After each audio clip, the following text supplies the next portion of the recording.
warning from the National Weather Service.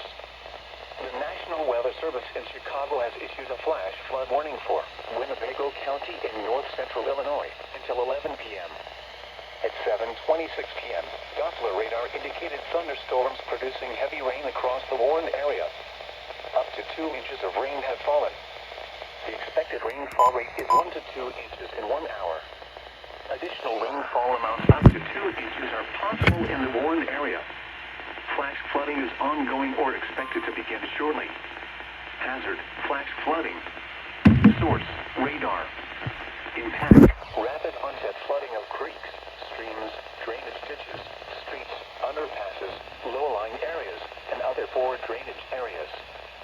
Some locations that will experience flash flooding include Rockford, Loves Park, McChesney Park, Roscoe, South Beloit, Brockton, Rockford Airport, Cherry Valley, Winnebago, Davis Junction, Pecatonica, Lake Somerset, Durand, New Milford, Seward, Harrison, and Sherland.